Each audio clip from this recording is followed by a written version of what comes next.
Hey guys, how are you all doing today? My name is Franchise Fanatic. Welcome back to Star Wars Month. And yes, today with you guys is the final Star Wars movie review before Star Wars Episode 9, The Rise of Skywalker. As the time of posting this will be going live on YouTube on December 20th, the day it officially comes out. I am also seeing it on the 20th, so expect this video and, of course, The Rise of Skywalker spoiler-free review today as well. However, this is going to be a bit of a longer review. I'm reviewing it, but I'm also discussing... basically, I'm going to be passionately defending this film as much as the haters hate it, essentially.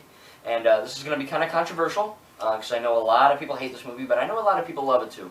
And please, if you do disagree with me, do not just dislike and, tell me to go kill myself, because, well, we'll get to that. But anyway, today, like I said, we're reviewing Star Wars Episode 8, The Last Jedi. Now, I just watched this, and let me tell you, it's one of my favorite films of all time. Not just Star Wars. It's by far my favorite Star Wars movie.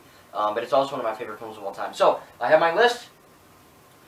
Let's begin. So, first of all, I want to address something. I want to address the hate. And I want to address something. I've talked about this plenty of times before, but I want to very briefly describe it just for this video. I want to take the time to describe the difference between real fans and fake fans. And I know there are some people that say that's not the case.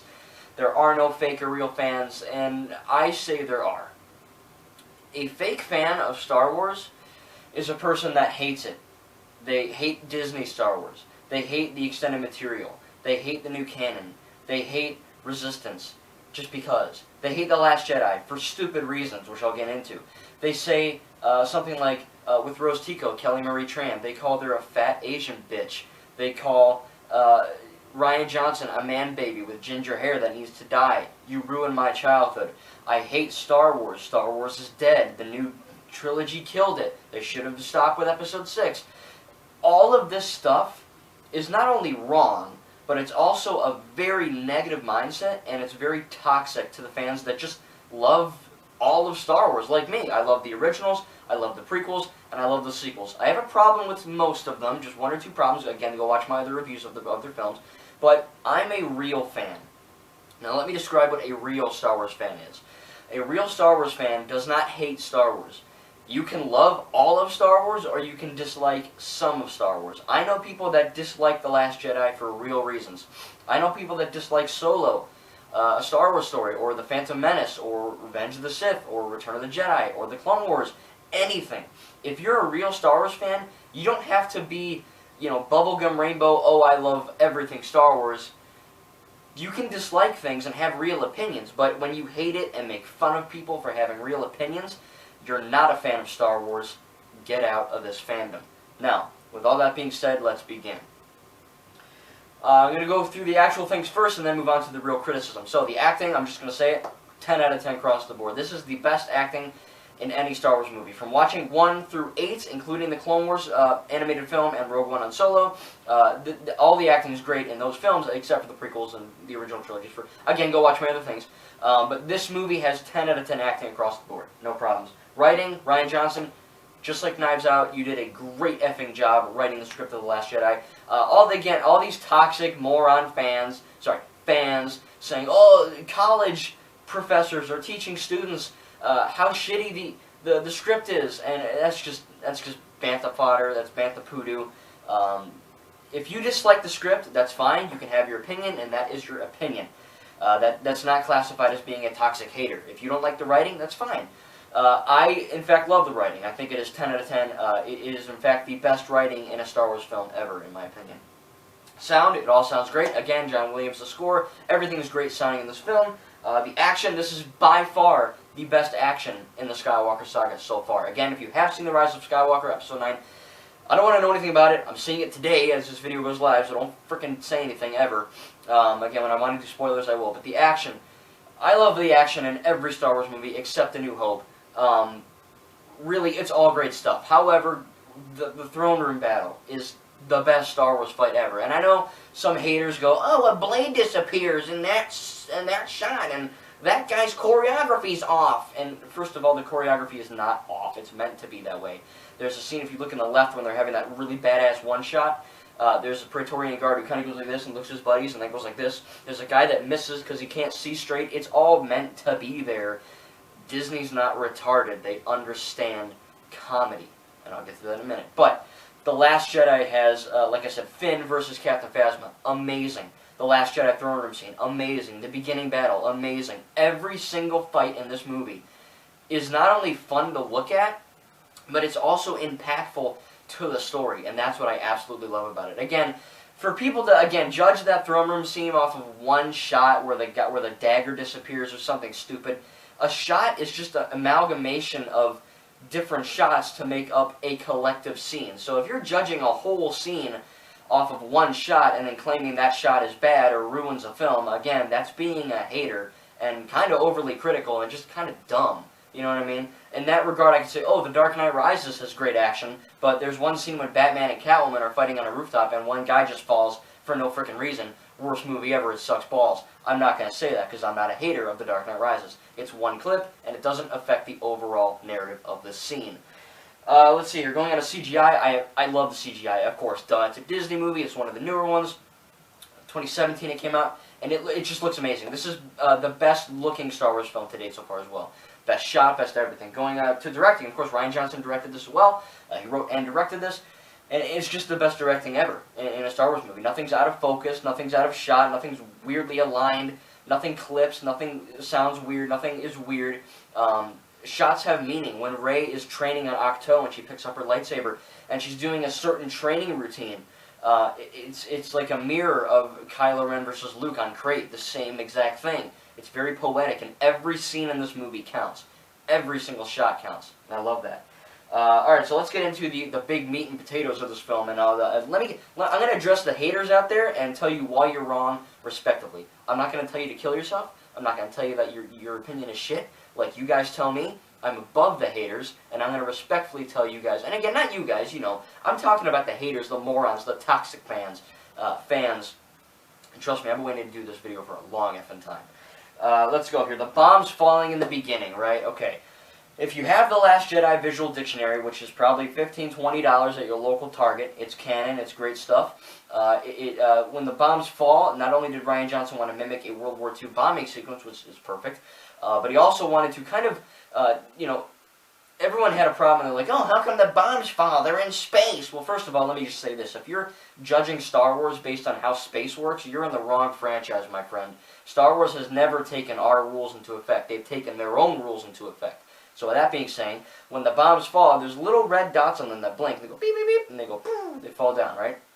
That means they're magnetically attached to something, being that dreadnought, that ship, that cruiser, that first order thing. So when it blows up, and really, realistically, they're not too far above Dakar, the planet, the resistance base that they blow up seconds earlier. So realistically, it doesn't, it's not a big deal, you know what I mean? I mean, it's like, here's the ship, here's the other ship. You know, it wouldn't go, it wouldn't be that, because they're this close to each other. It makes a lot of sense, and, haters just are dumb, I guess, I don't know. Okay, here's the big one, Rose Tico. The character played by Kelly Marie Tran, like I said, they called her an Asian bitch, they called her the worst thing to happen to Star Wars, she means nothing, she's a terrible actress, blah, blah, blah, her writing's awful. And look, that's why I don't like, one of the big reasons why I don't like the Star Wars fans, because they treat the actors like dog poop. And Kelly Marie Tran, you did a great job. You are a great actor. Your writing was great. Everything works with your character. People call Rose Tico dumb, annoying, pointless, means nothing to the story. Why is she here? She's like Jar Jar Binks. First of all, Jar Jar Binks is a great character. Get smart.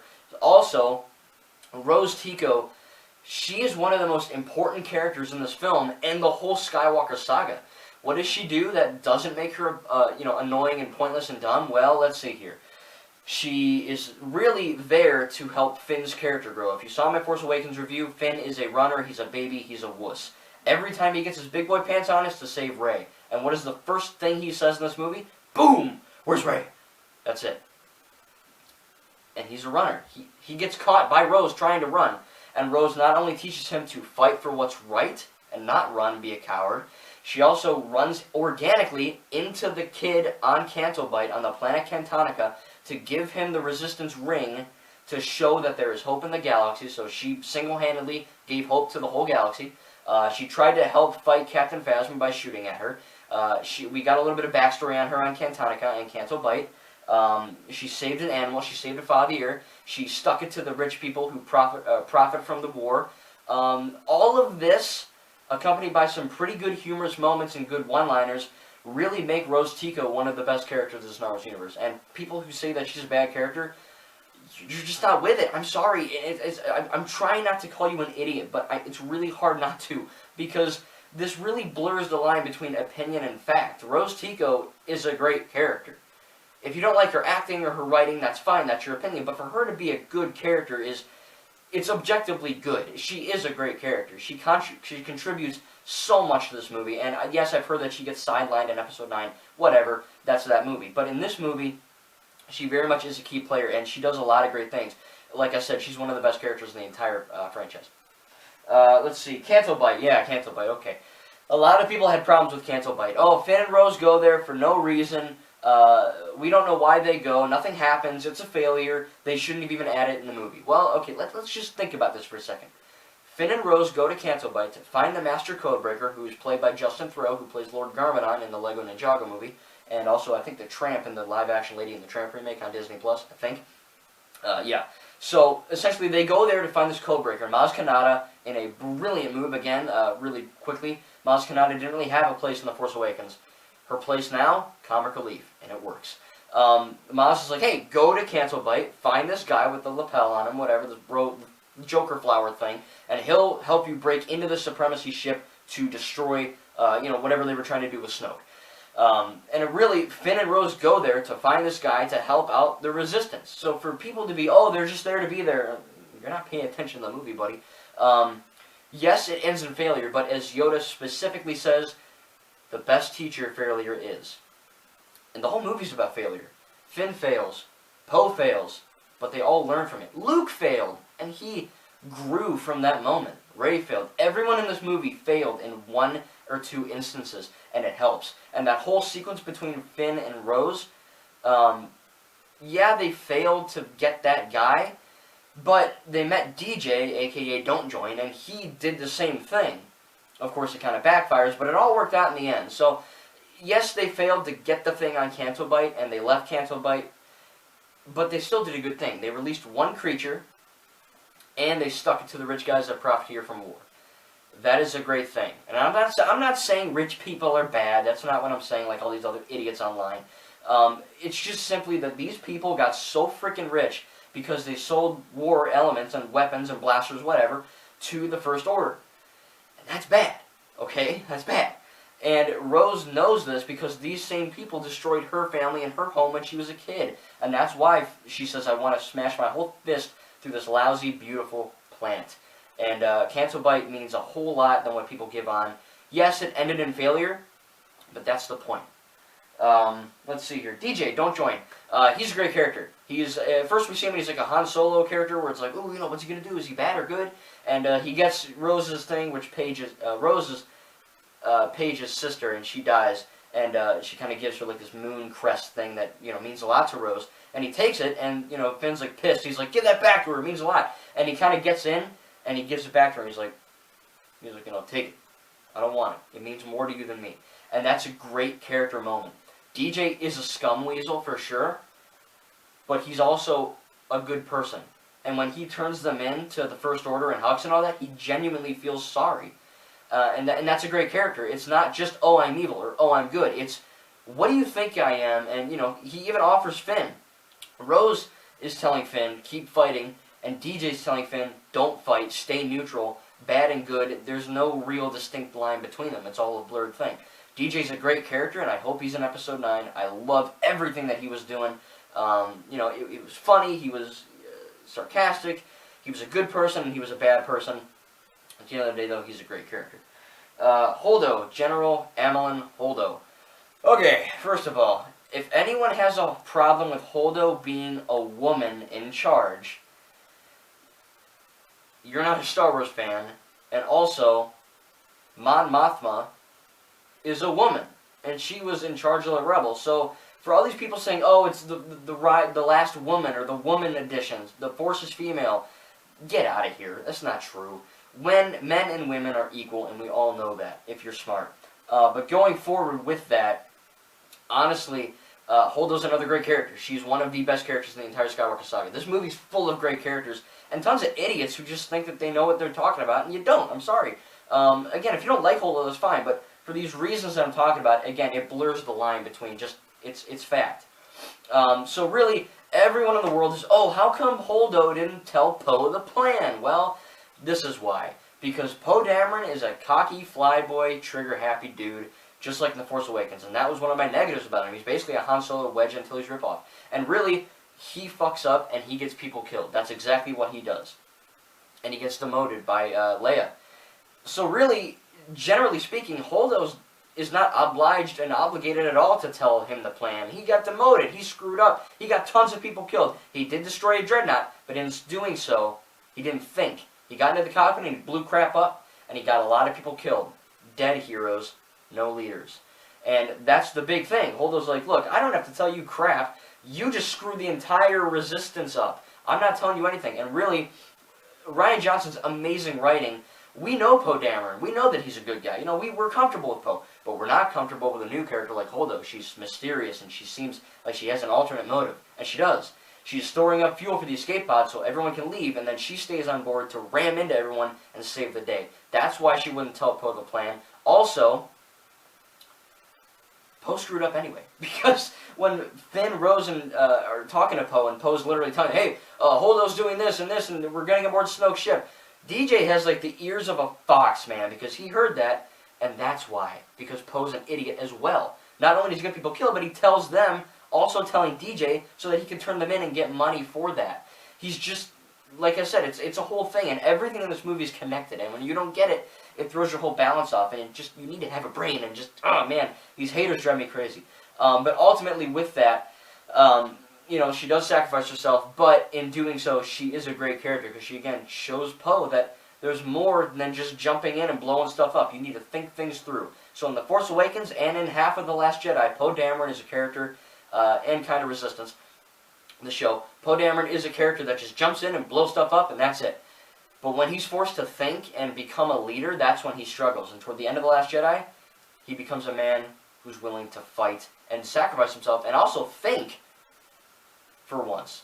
Same with Finn. Finn goes from a guy who just wants to leave and run to a guy who's willing to sacrifice himself for the Resistance, and I'll get into that in a minute. Let's see. Porgs. Porgs are really funny, and they're not like the Ewoks, and they're really funny, and that's that. Luke Skywalker. Okay, here's another big one.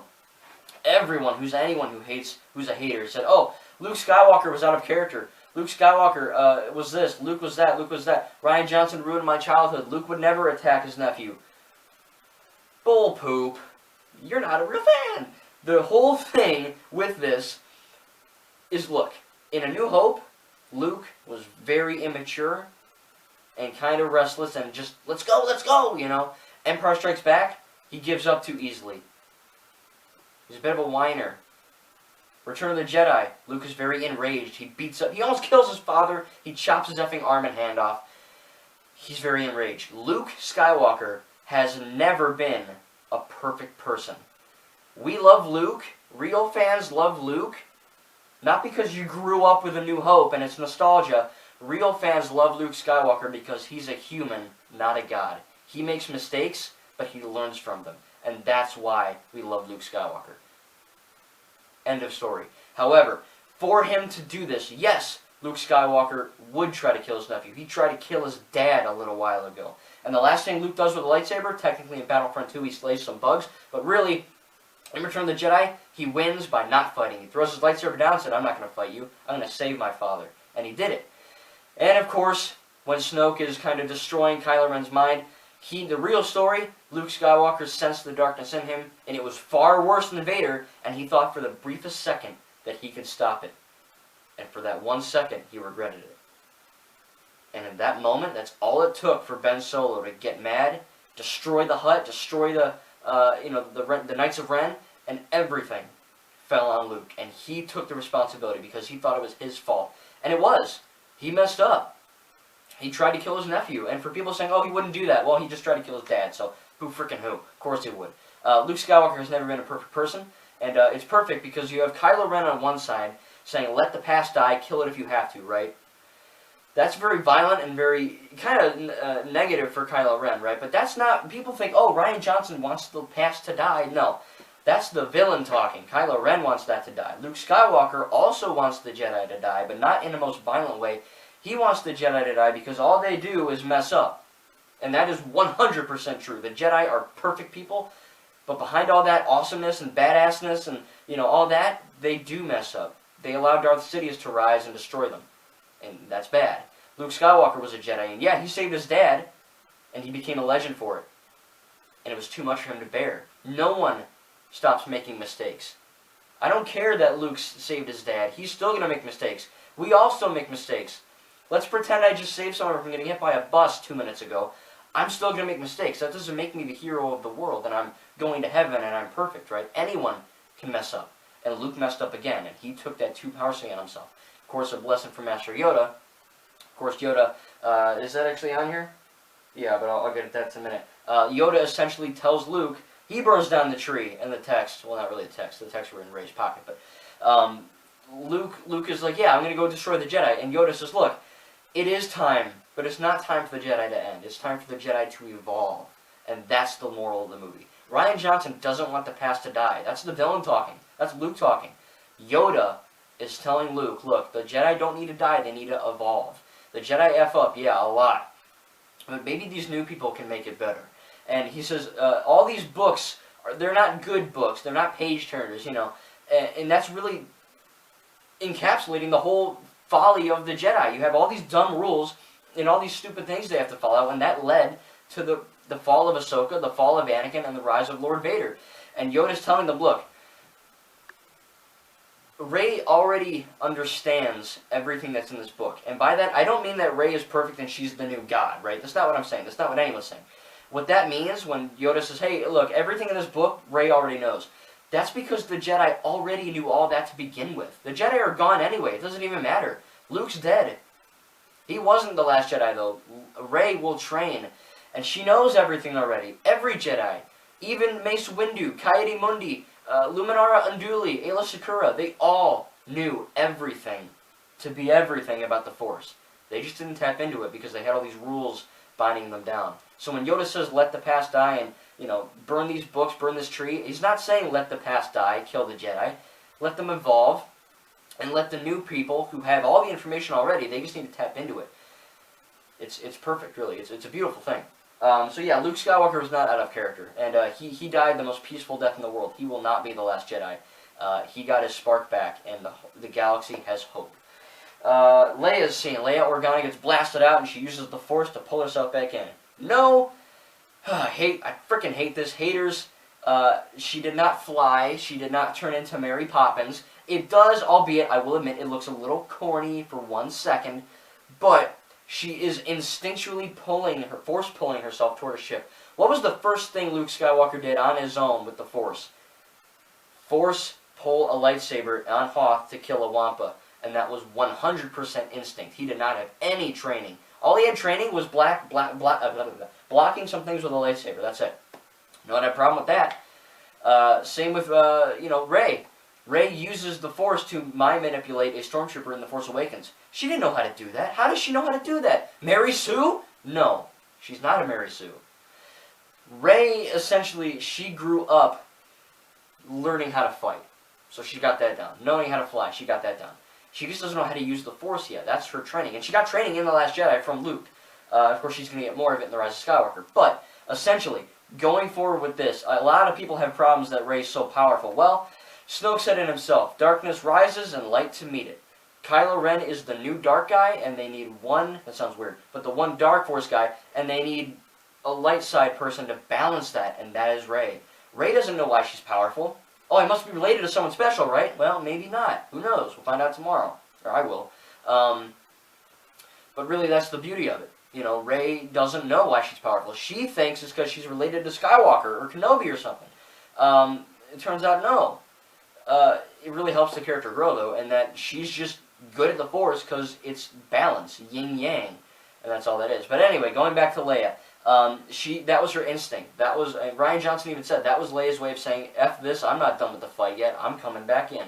And for you haters out there that said it was the stupidest thing ever, First of all, if you actually look it up, humans in real life can survive in space without exploding or whatever you think for about under 4 minutes. Leia wasn't in space for that very long, and she was starting to get kind of crystally and icy. But again, space in Star Wars is not space on Earth in real life, so get that out of your head.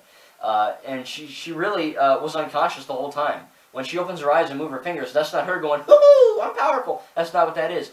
That's the Force taking over her. Because imagine, right as she goes into the ship, she loses consciousness. That was the Force. That was an instinct. It was a beautiful scene. And Carrie Fisher's last big Force scene, I know she's in this movie, but not really in this movie. All you haters out there wanted to get this stuff rewritten and you know, have this removed from canon. Not only is that immature and childish, but it's also really, really bad on you. Because it's a great scene. It may look a little weird, and that's fine if you think it looks weird, but to me, I love it, and it's undeniably one of the best scenes in the entire Skywalker saga. We always knew Leia would be powerful the moment in Empire Strikes Back when she heard Luke, and now she's using it, and she's way more freaking powerful than she thought. Let's see, Yoda, Let the Past Die, comedy. The comedy, a lot of people had a problem with the comedy. Oh, it's too funny, it's written like a Marvel movie. No, it's not. You're just an idiot, because if you honestly think that Star Wars is too funny now, I just watched all the movies, and let me tell you, okay, the prequels, episode 1, 2, and 3 are kind of dry. They have some funny moments, but the original trilogy is filled with gags and one-liners and little slapstick moments. So is Solo, Rogue One. Force Awakens was funny too. This movie is the funniest by far, but it's not Marvel movie funny. And what's the big deal? Marvel movies are funny. Big deal. That's a compliment. If you take something too serious, and this movie, this is probably the most serious movie of Star Wars so far. They need to have some levity in there. And I think the comedy works. I laughed at every single thing. I didn't think one thing was cheesy.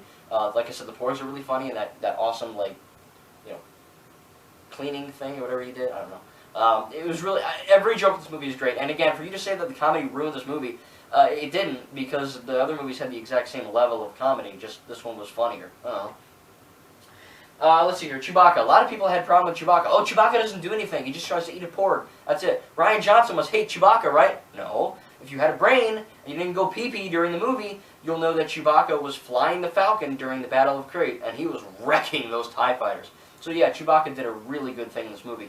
He flew the Falcon. Rey was gunning. Let's see, Kylo and Rey. Having this line between Kylo and Rey is really poetic and beautiful. You have Rey, who is often very angry, like a Sith. But she grew up in like the worst environment ever, but yet she's a good person. You have Kylo Ren, who is very calm, especially during the throne room scene. He's very calm a lot during this movie. He gets pissed a few times, but he's pretty much calm. And he grows up in the best environment, Han and Leia, and he went back to the bad side. So it's really great to see not only this blur between who's good and who's bad, and what does that mean for our characters, but also when they touch hands. Someone online said they were having finger sex. You're just immature. You're a child. Grow up. That really meant that they're bonding.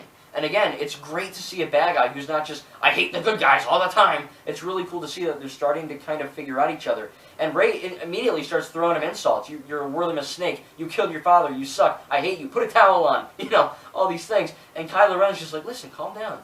I want to talk to you. You know, let's do this.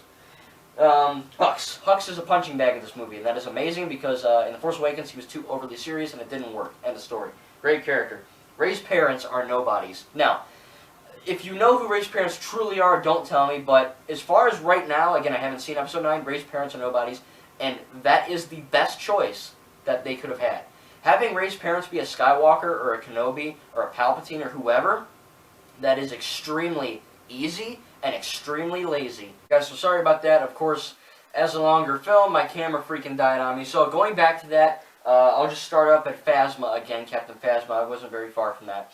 A lot of people had an issue that Phasma died in this movie. Again, it's fine if you think she didn't have enough screen time, but then again, Darth Maul, Boba Fett, Dengar, there's so many characters in the Star Wars universe that kind of die, or not die, you know, Darth Maul lived, Boba Fett lived through the Sarlacc pit, but anyway, Captain Phasma had a good screen time in Force Awakens.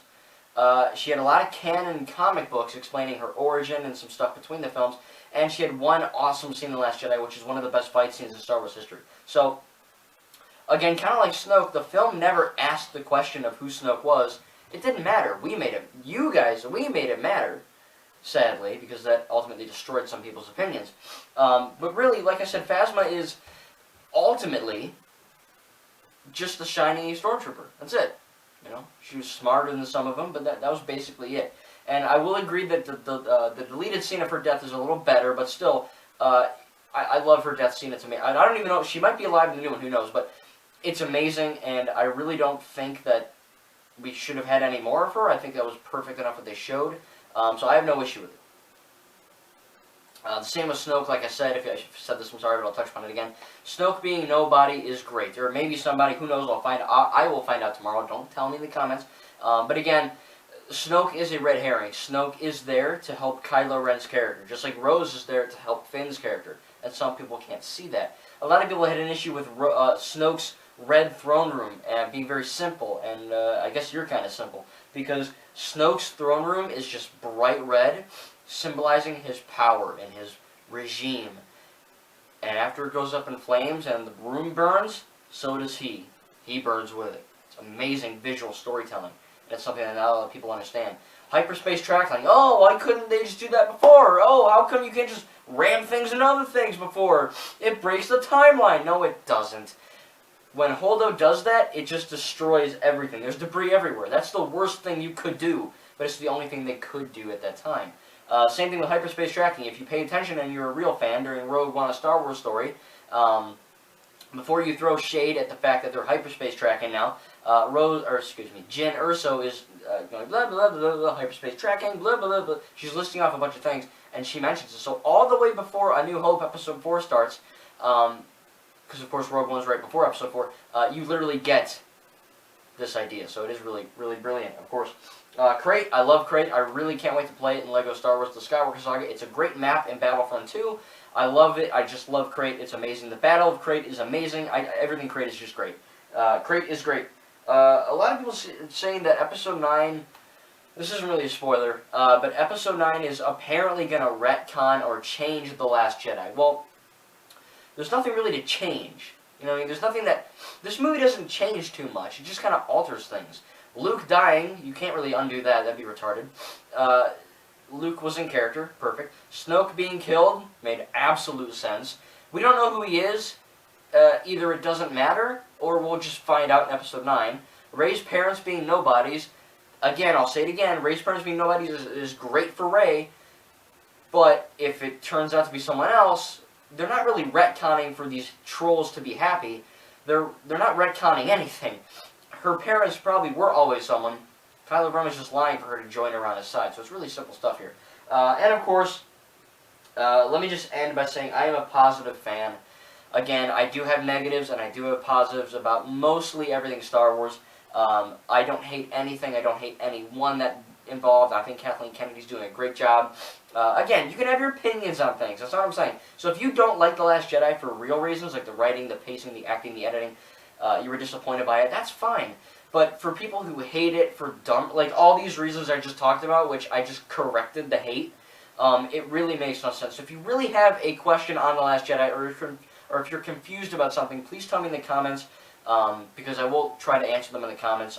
Again, I'm just trying to say that I am a positive, real fan of Star Wars. You can like, you can dislike, but when you hate and throw shade at everyone involved in making quality storytelling, you're just not a fan, I'm sorry. Or you're just not educated enough to know what Star Wars really is, or what Luke is, or what Luke stands for, or anything like that. But anyway, I believe this might be the first, I think the first Star Wars movie I've given, you'd have to check, but I think I see no negatives with it. The acting, writing, everything from a technical standpoint is great. All the subverting our expectations, that's not why I love this movie. I just love the movie because it's really well made. There's a lot of visual storytelling and amazing poetry going on within it. And I don't like poetry, but you know what I mean by poetry. Anyway, I'm going to give Star Wars Episode 8, The Last Jedi, an A+. It is a perfect, perfect movie to me. It's my favorite Star Wars film so far, and it is one of the best films I've ever seen in my entire life. Again, if you'd agree, if you disagree, that's fine, but when you start hating, that's what I called you guys out for here. I tried my best to get everything down here as best I could. Sorry if this was long, but a lot of you fans need to hear this stuff. And again, please don't just dislike the video because I have a different opinion than you. That's not cool. And don't tell me to kill myself in the comments, you know, because that's, again, what the haters do. If you disagree, respectfully agree to disagree. But all of this stuff that I just corrected the hate on, it's not opinion, it's fact. All this stuff is fact. The writing, the acting, the CGI, the effects, the pacing, that is all opinion-based. Anyway, hopefully I got my point across on why I love The Last Jedi so much. I'm either gonna hate Rise of Skywalker or love Rise of Skywalker, I don't know. But I am, like I said, a positive fan. I can't wait to see more of Star Wars. The Mandalorian, Lego games, non-Lego games, it's all gonna be amazing. I'm a Star Wars fan till the end. Thank you guys, may the Force be with you, and we'll see you guys in the next video.